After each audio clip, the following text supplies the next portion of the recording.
Boa noite, ouvintes da Rádio Abel, telespectadores da TV Abel.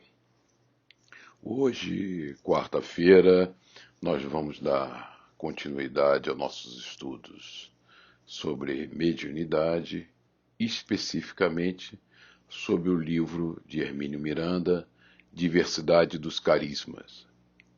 Na noite de hoje, nós estudaremos o capítulo 1, itens 2 a 5. O capítulo 1 se intitula Mini Biografia de um Médium. Hermínio vai descrevendo todos os desafios que um médium iniciante enfrenta. Ele escolheu um médium em particular, que ele descreve essa trajetória para o desenvolvimento mediúnico.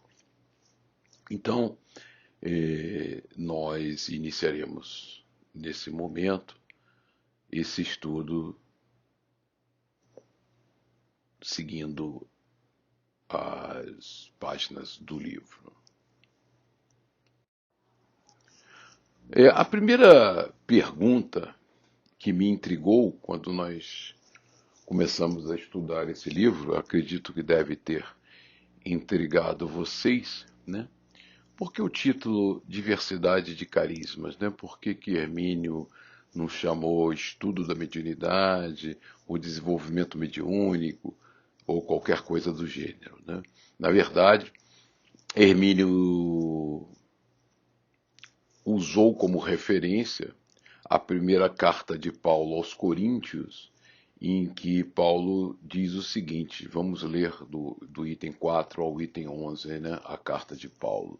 Ele diz, ora, há a diversidade de carismas, mas o Espírito é o mesmo.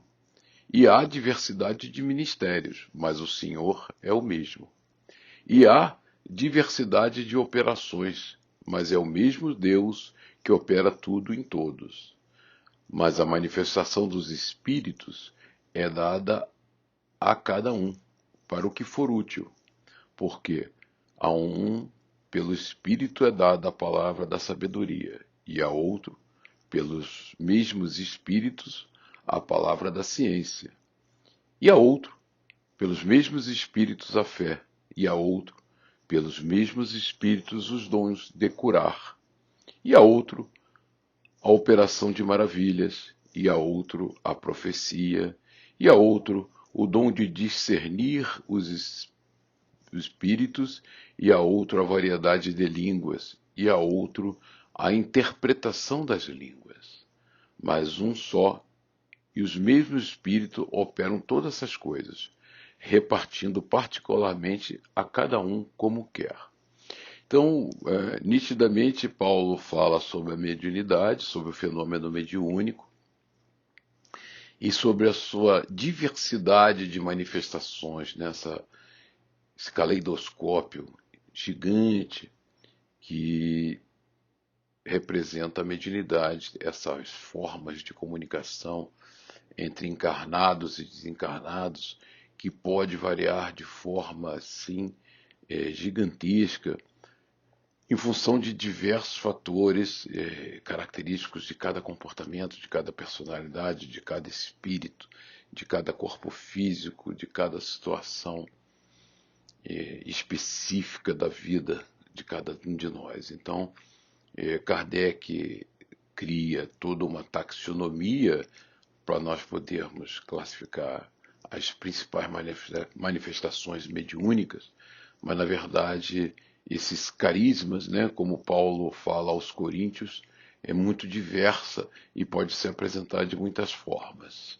Então eu queria sanar essa dúvida, essa curiosidade, vamos dizer assim, e trouxe a vocês a origem da palavra. Antes de iniciarmos propriamente o estudo deste livro, existe um outro livro do Hermínio de Miranda, né, que faz parte da trilogia, que é A Memória e o Tempo. Aliás, um livro de referência bastante importante, que eu recomendo a todos. E nesse livro, o Hermínio explora muito a memória, né? O registro que nós fazemos dos fatos do passado e da nossa vida, e do futuro, e do presente, e como acessamos esses registros de memória, e como isso se apresenta para nós. É muito interessante. E, em particular, no livro A Memória e o Tempo, ele fala sobre regressão de memória, nessa capacidade de nós acessarmos esses arquivos que estão escondidos na profundidade do nosso eu e que nos apresentam as recordações muito claras e precisas, quer dizer, as vivências da nossa vida pregressa e que estão muito bem guardadas, né, no nosso perispírito. Então, a regressão de memória é definição e conceitos básicos, né? A regressão da memória é o processo espontâneo ou provocado, no caso, Hermínio normalmente provocava, né, por passes magnéticos ou hipnose, por meio do qual o espírito encarnado ou desencarnado fica em condições de retornar ao passado, na vida atual ou em existências anteriores, próximas ou remotas. Então, muitas vezes, Hermínio fazia a regressão de um espírito desencarnado que se manifestava através do médium e ele, através de indução hipnótica, fazia com que aquele espírito regressasse na sua vida pregressa, né? Voltasse à sua vida pregressa e recordasse passagens da sua vida. Diz Hermínio, estou bem certo de que a definição proposta pressupõe a aceitação de alguns dos preceitos básicos da doutrina espírita, organizada por Allan Kardec na segunda metade do século XIX na França. E essa observação que ele põe na definição de regressão de memória, que quando ele escreve o livro A Memória e o Tempo, ele visa o público em geral, não só os espíritas, né? Então ele faz observações que nos parecem engraçadas a princípio, né? Por que ele faz essa menção que ele diz que pressupõe a aceitação, né? É porque ele está escrevendo para o grande público e não simplesmente para a sua clientela espírita. E ele ainda ressalta em regressão, ensina Aurélio, é o ato ou efeito de regressar, de voltar, retorno, regresso. Só podemos voltar ou retornar a algum ponto no espaço ou no tempo, aonde já estivemos anteriormente. E ele vai explorar no livro esse retorno, né? Tanto espacial quanto temporal. Nesse primeiro momento, nós vamos nos prender às recordações temporais, que são as importantes para o nosso estudo. E ainda, falando dos preceitos espíritas que regressão de memória pressupõe, ele cria os pressupostos do conceito. Quer dizer, se existe regressão de memória, se eu sou capaz de retornar a uma existência anterior e recordar lividamente aqueles fatos, vivenciá-los, descrevê-los, existem alguns princípios, alguns pressupostos doutrinários que ficam validados naturalmente, né? Então, ao aceitar a regressão de memória, naturalmente você passa a aceitar alguns pressupostos da doutrina espírita. E esses são, ele destaca no livro, existência do espírito, ser consciente em evolução. Então nós somos um ser consciente em evolução. Assumimos, quando adotamos a regressão de memória, a existência de um corpo energético, organizador biológico, a que chamamos de perispírito, que a princípio é o depositório e o armazenador de toda essa memória que nós trazemos na caminhada evolutiva.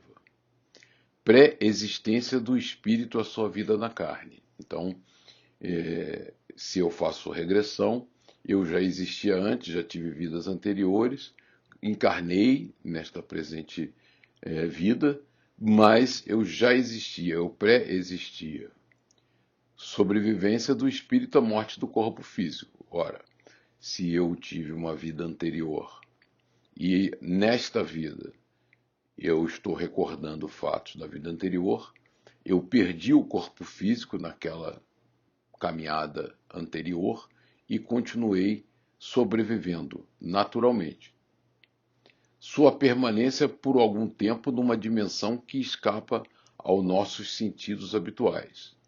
Ora, se eu sobrevivo à morte do corpo físico e existe um intervalo entre encarnações diversas, eu tenho necessariamente, e estou aceitando, que há a erraticidade, ou seja, eu permaneço em algum lugar do espaço-tempo durante este período entre encarnações.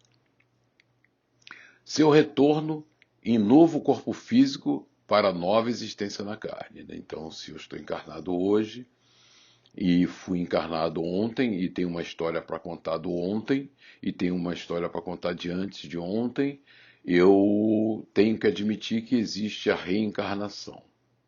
E mais importante, e por último, a sua responsabilidade pessoal pelos atos praticados, no bem ou no mal. Através do estudo da regressão de memória, né?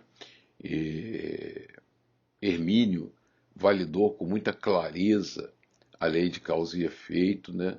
Percebendo consequências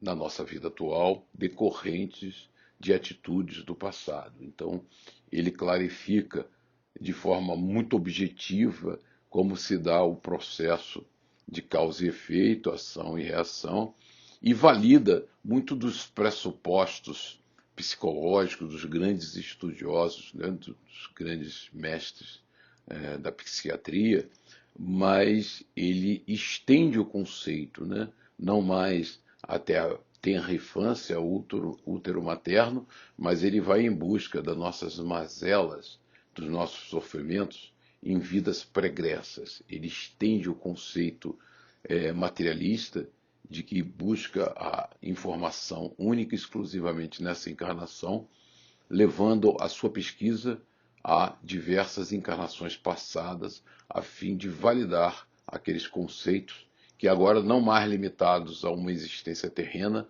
mas numa busca quase que infinita, né, na origem de nossos traumas.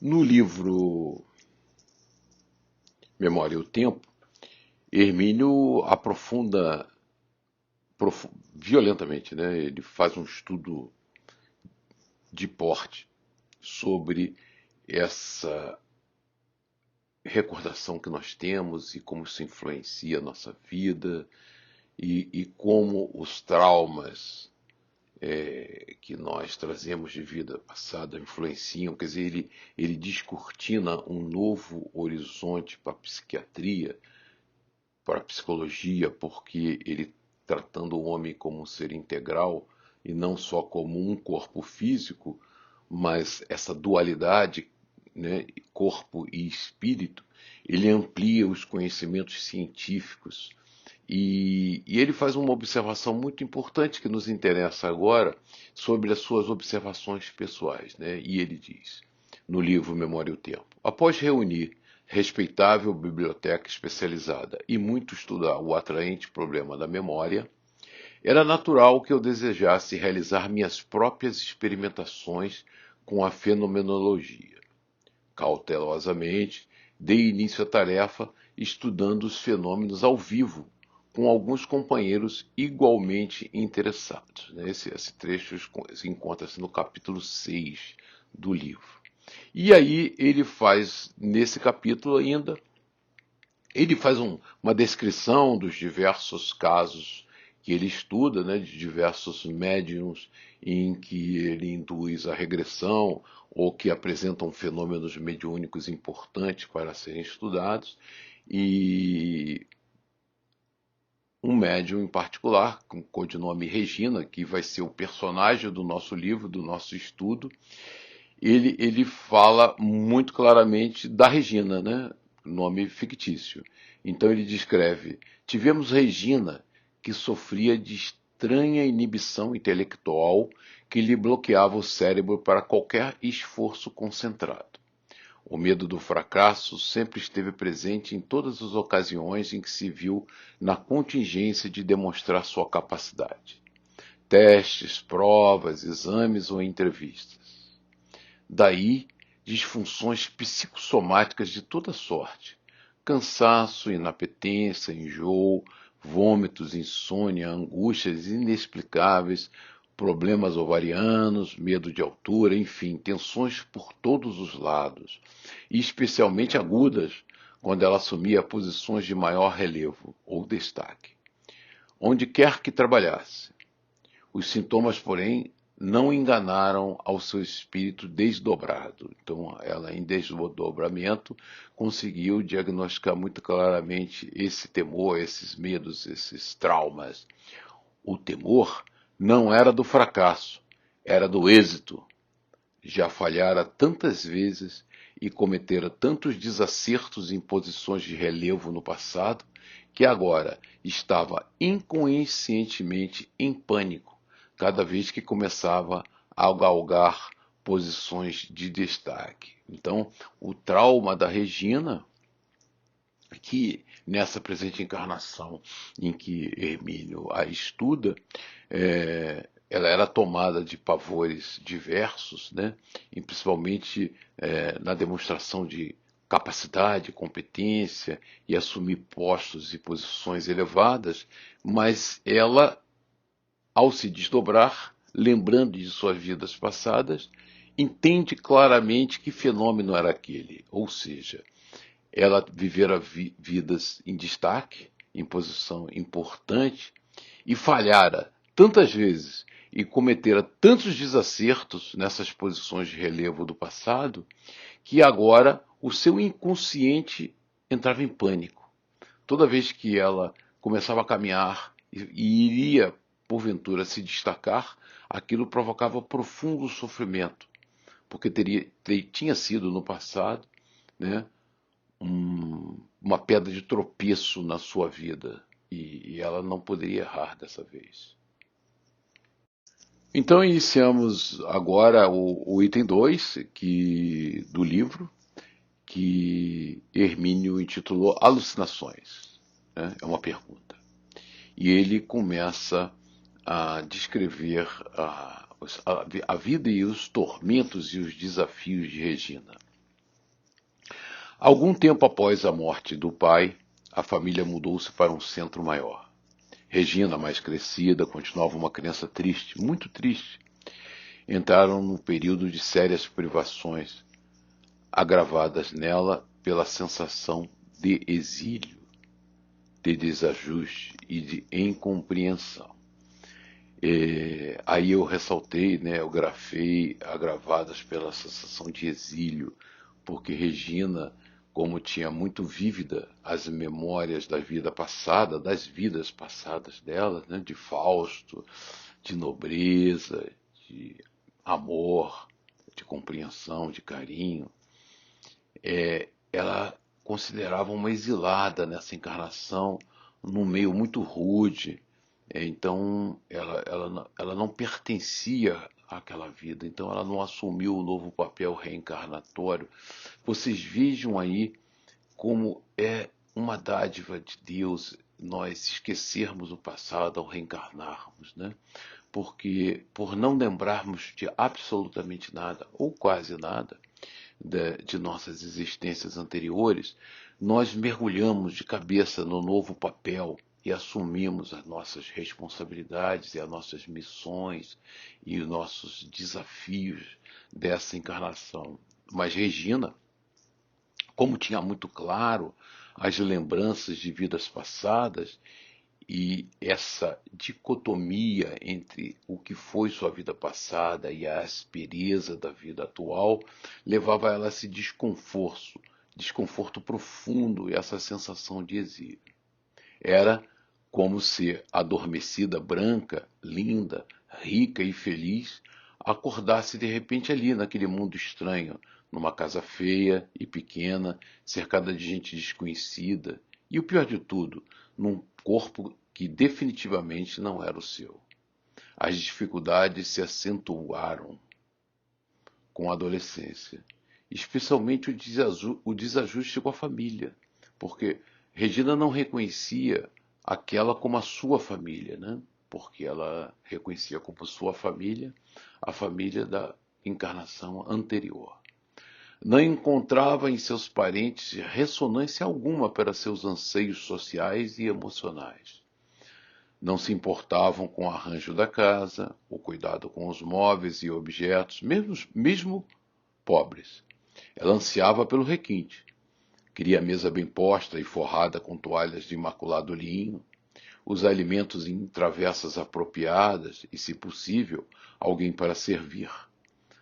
Problemas suscitados pelos preconceitos raciais também se intensificavam, né? Porque ela tinha encarnado agora como uma pessoa de cor negra e ela tinha sido uma europeia, então ela tinha esse choque. Quem sou eu, né? Ela não entendia. Embora ainda inconformada, fora forçada a aceitar sua pele e cabelos tal como eram. Não havia como mudar a situação. Eram fatos consumados, produzidos por motivações desconhecidas e misteriosas, mas imutáveis. Não admitia, contudo, ser cortejada por um rapaz de cor. Decidira jamais casar-se para não passar adiante a herança genética, que considerava um verdadeiro estigma. A cor era como que a marca visível de uma vergonha que cumpria sufocar e esquecer. Você vê que trauma maluco, né? Estranhíssimo, né? Então a gente entende os preconceitos de algumas pessoas e dela mesmo, né? Que rejeitava a cor da sua pele em função de estar muito claro a sua vivência anterior, que ela considerava feliz, né? Como essa vivência atual era rude e áspera, ela se refugiava, nós vamos ver aqui, no passado. O universo em paralelo, ela vivia em dois mundos, né? Longe de atenuar os problemas, a adolescência os agravou. O universo em paralelo tinha agora personagens tão vivos quanto qualquer outro de carne e osso. E esse é um importante trabalho que Hermínio faz na Memória e o Tempo, né? Ele mostra que não é só recordar o passado, né? Os registros de memória que nós trazemos no nosso perispírito são tão claros que nós não recordamos, nós vivenciamos. Então, inclusive, num outro livro de Hermínio, Je suis Camille Desmoulins, eu sou Camille Desmoulins, aonde ele faz a regressão de memória de um jornalista que foi Camille Desmoulins na Revolução Francesa, e durante a regressão, ele, no transe, né, e ele pergunta a Hermínio Miranda: você quer que eu descreva as cenas que eu estou vendo? Ou você quer que eu vivencie as cenas que eu estou vendo? E Hermínio pede para ele fazer qual é a diferença disso. Ele falou assim: não, quando eu recordo e descrevo para você, é como se eu fosse um espectador vendo a cena acontecer. Quando eu vivencio a cena, eu sinto todos os sentimentos, todas as dores, os odores, os sons, eu participo como se fosse agora, nesse instante. Então, essa capacidade que nós temos de gravar, né, essa trajetória evolutiva nossa, nos permite que a gente volte no tempo e no espaço e viva novamente com as mesmas intensidades, com a mesma dramaticidade, com todas as consequências daquele processo que foi vivido no passado. Então, ela passou a ter dois universos paralelos, né? Em que ela interagia de forma real, né? Porque os registros de memória são tão vívidos que não há nenhuma diferença entre a vivência do passado com a vivência atual que está se dando nesse instante. Sem saber ao certo o que se passava com ela, a menina romântica vivia em toda a sua intensidade uma novela de amor e devotamento. O objeto de sua ternura era um homem que também a amava e a cercava de cuidados e atenções carinhosas, em admirável identidade de propósitos e entendimento. Ela via nele um ser ideal e maravilhoso, o companheiro perfeito. Era compreensível que, em confronto com a áspera existência que levava no mundo material, aquela outra face da realidade fosse a mais atraente. Para lá, onde quer que se situasse aquele universo paralelo, ela fugia com frequência, para escapar às angústias, às pressões do outro. Ali era querida, tinha o conforto de uma existência protegida, na qual nada lhe faltava, nem mesmo e principalmente o amor. Então nós vamos ver aqui alguns distúrbios do comportamento que seriam facilmente explicáveis se nós tratássemos a nossa vida como uma vida integral, né? Essa dualidade corpo físico e espírito imortal, e explicaríamos diversos sofrimentos que a gente encontra, esbarra a todo momento, né? E Hermínio trata com muita clareza, no caso da Regina, essas dificuldades, né? Porque ela, além de ter a dificuldade da mediunidade, a necessidade premente do desenvolvimento mediúnico, nós vamos ver em seguida, ela tinha uma recordação lúcida, muito clara da sua vida passada, o que levava a uma confusão em que universo ela estava, né? Se nessa encarnação ou na encarnação passada, levando a ela escapar da realidade, escapar do enfrentamento necessário ao desenvolvimento moral e intelectual desta encarnação, se refugiando num paraíso, entre aspas, que ela adorava e que fazia com que ela fugisse da realidade atual.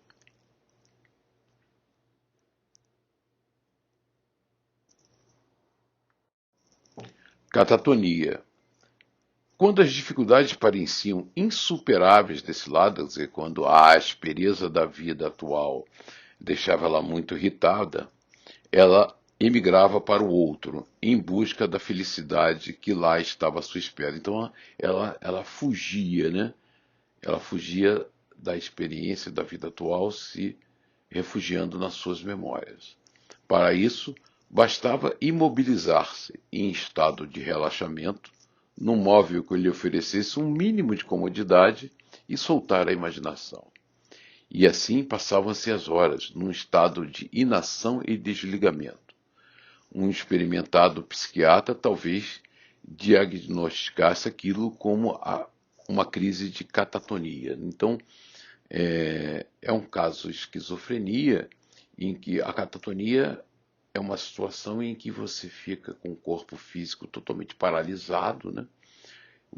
É como se desligasse do corpo físico, o corpo ficasse inerte e você mergulhasse no mundo espiritual, né, na sua experiência anímica, vivenciando aquelas experiências do passado. Então, a observação atenta de um psiquiatra, o diagnóstico material daquele evento seria que ela teria um processo esquizoide, uma crise catatônica, levando a aquele estado de paralisia e torpor do corpo físico, quando na verdade o que estava acontecendo era uma experiência de desdobramento e um acesso profundo a memórias do passado, né? A vida seguia seu curso em toda a sua intensidade no universo interior. Agora, não eram apenas as versões de ambientes estáticos fixados em fotografias mentais, como na infância. Havia movimento, cor, som, diálogos com outros seres. As cenas se projetavam, nítidas e reais, como numa tela de cinema, a exibir um filme emocionante, na qual a mocinha é ao mesmo tempo personagem e espectadora. Tão reais que ela perdia a noção de tempo e espaço, e envolvia-se em conversas com aquelas personagens que ali estavam à sua volta, como qualquer ser vivo, né? E aí a gente remete ao outro livro, né, que eu já descrevi para vocês, Je suis Camille Desmoulins, em que o médium pergunta a Hermínio, você quer que eu descreva ou você quer que eu vivencie a cena, né?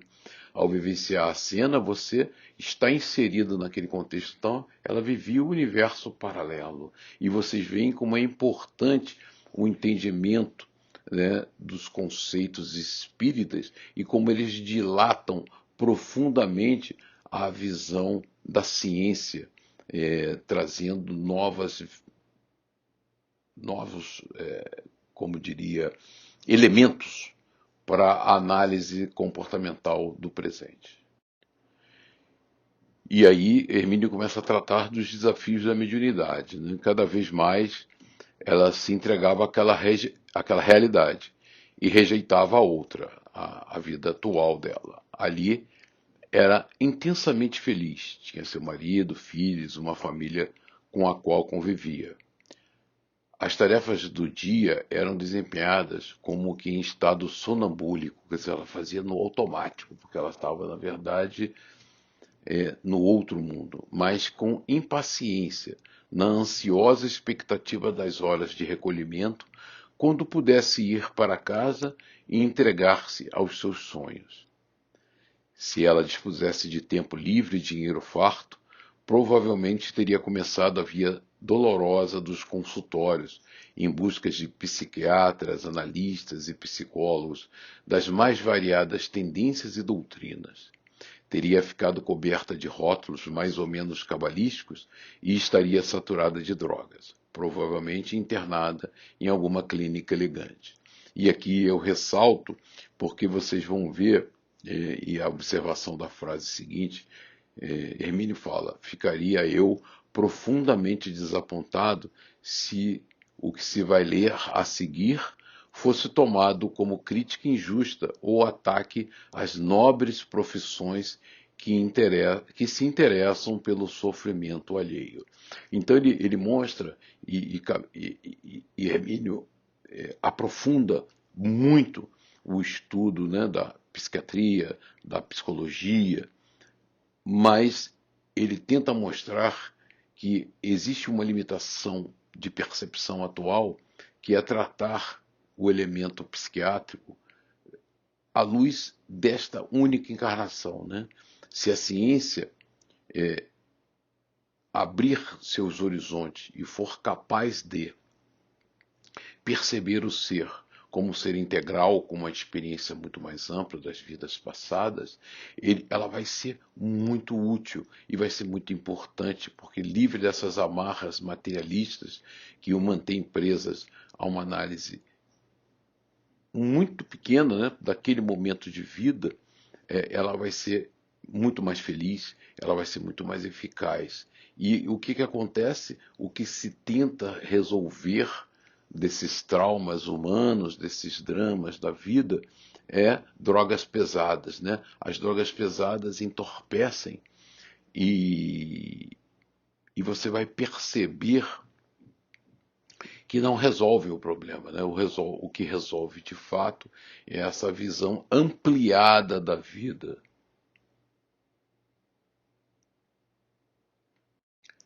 A visão holística. Desejo limitar-me a observações em torno de uma realidade incontestável, sem apontar o dedo acusador para nenhum médico, psiquiatra, analista ou psicólogo. Que conceitos e que teorizações têm suas respectivas ciências na abordagem de um caso como o de Regina. Me lembro agora de uma passagem do livro Nas Fronteiras da Loucura, né? Que Manuel Filomeno de Miranda nos descreve os tratamentos clássicos nas clínicas psiquiátricas, né? Choques elétricos, banhos de ducha de água fria. E o que acontecia que o paciente, ao final desses tratamentos, se apresenta calmo e reequilibrado, e levava a crer aos médicos que aquele tratamento, mesmo que temporário, tinha um efeito muito positivo sobre o comportamento dos elementos, né? Então, Emmanuel Filomeno esclarece, né, que naqueles casos de obsessão gravíssima, né, em que o indivíduo está internado como um louco, quando ele era submetido a esses tratamentos de choque, de duchas de água fria violentas e tal, o obsessor imediatamente se afastava, porque ele não queria sofrer os tormentos daquele tratamento, né? Então, o obsessor saía, abandonava o obsidiado e deixava em paz por algum momento. Ele passava por todo aquele tratamento de dor e sofrimento, e quando terminava as sessões, loucas sessões de choques e duchas e tal, ele estava calmo, equilibrado, e dizia, puxa vida, funcionou. Não, era só o tempo necessário para o obsessor retornar e continuar o processo obsessivo gravíssimo. Então, quando nós não conseguimos olhar o quadro na sua forma geral, somos levados a conclusões bastante errôneas sobre o comportamento humano, né? Os mesmos de sempre. Primeiro rótulo, sofria de alucinações visuais e auditivas. Quanto ao processo de fuga da realidade, de que maneira poderia ser catalogado? Esquizofrenia, catatonia, psicose maníaco-depressiva, autismo, simples neurastenia ou mera hipocondria. E as neuroses? Quantas delas? E complexos? Quais? Pelo menos um aspecto qualquer analista poderia identificar com facilidade. Sua óbvia preferência pelo pai, com a respectiva indiferença ou rejeição pela mãe, caracterizariam o complexo floidiano de Electra. Então, ela rejeitava a mãe e amava o pai, e Freud descreve isso no complexo de Electra. Certamente que haveria outros, o de inferioridade, por a não aceitação da cor da pele, do aspecto dos cabelos, de superioridade, a rejeição de namorados de cor e outros. Mediunidade nascente, animismo, nem pensar. Então essa é a visão holística. Quer dizer, ele descreve aqui todo o receituário tradicional da diagnose e da anamnese psiquiátrica de um paciente com esses traumas, mas ninguém pergunta, é um médium? São uma crise de animismo? E aí ele mesmo responde, né? Nem pensar. A ciência, infelizmente, não leva em conta essas realidades absolutas da vida espiritual na sua análise clínica. O dualismo corpo e espírito. Em verdade, ela acabou mesmo encaminhada a um analista. Saberia mais tarde que ele era espírita e até médium, e competente, aliás. Não obstante, via sua cliente como um caso clínico mais do que como um ser humano confuso, que busca saídas para seus conflitos interiores e seus choques com a realidade objetiva.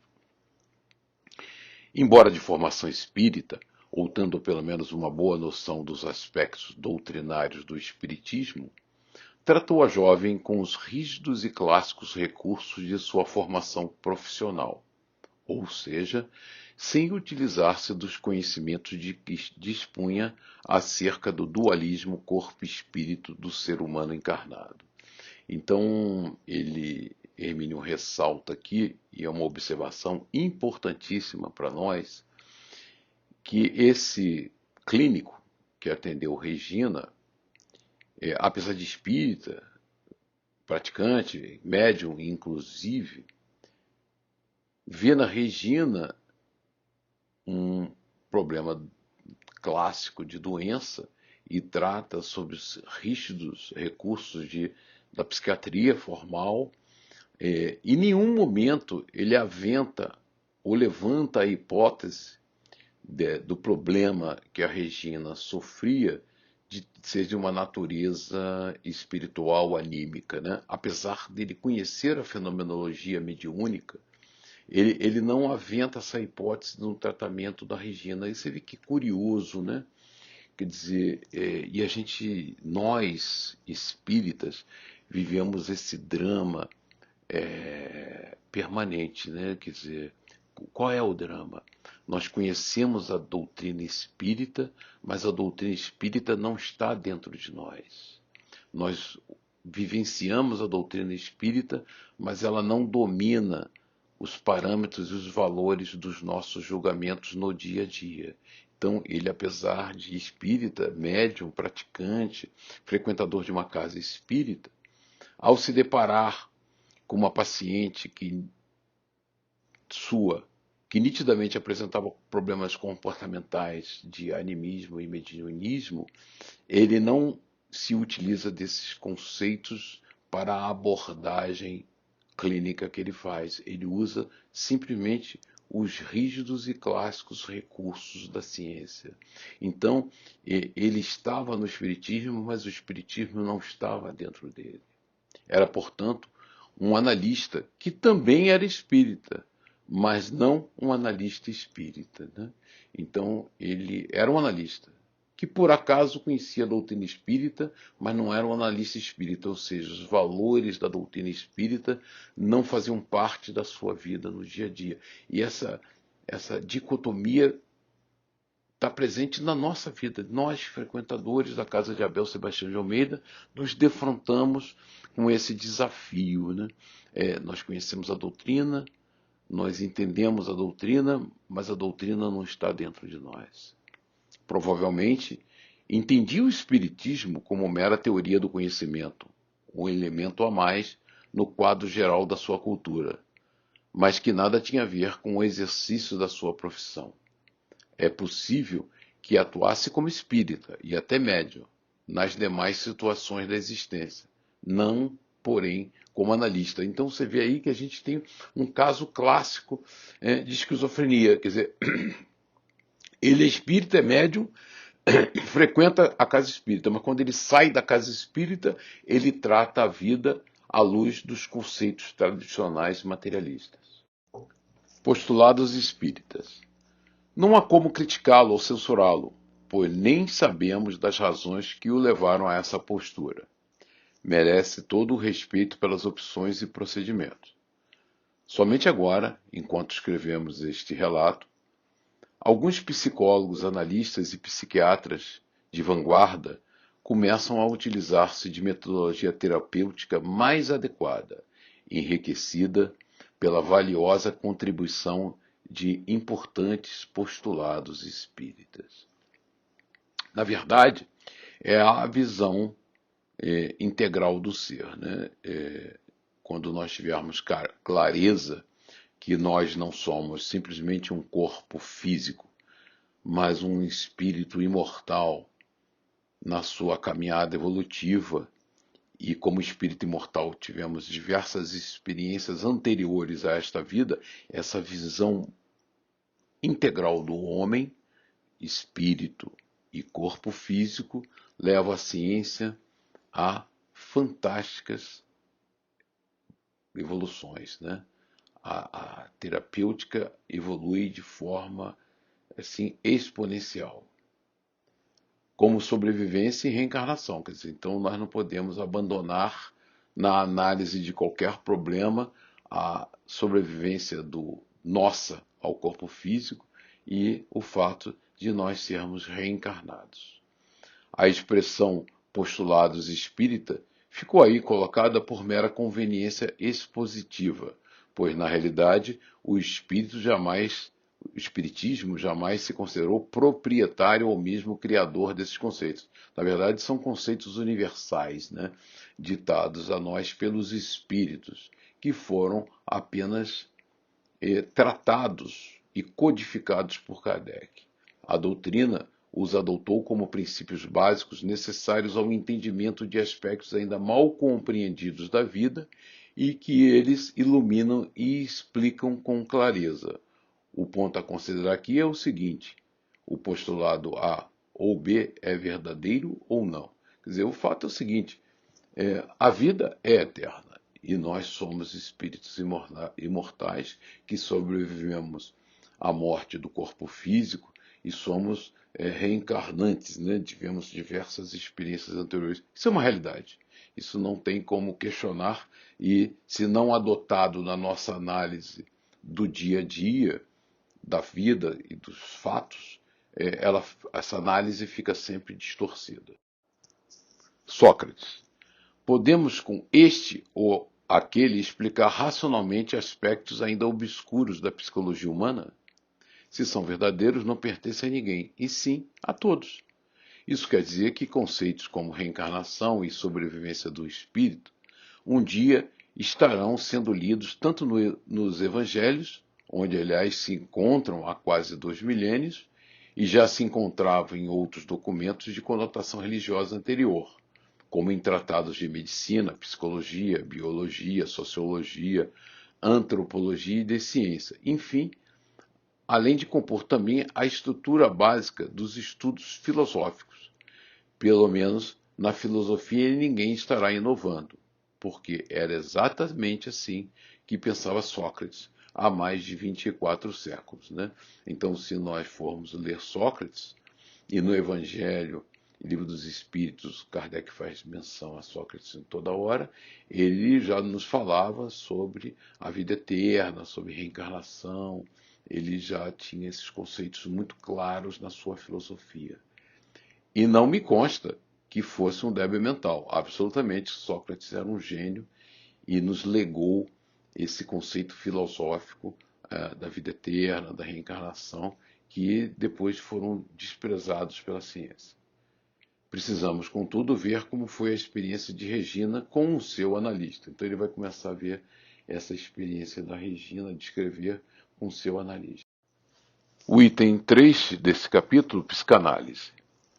Você começa o tratamento da Regina pela via da psicanálise. Né?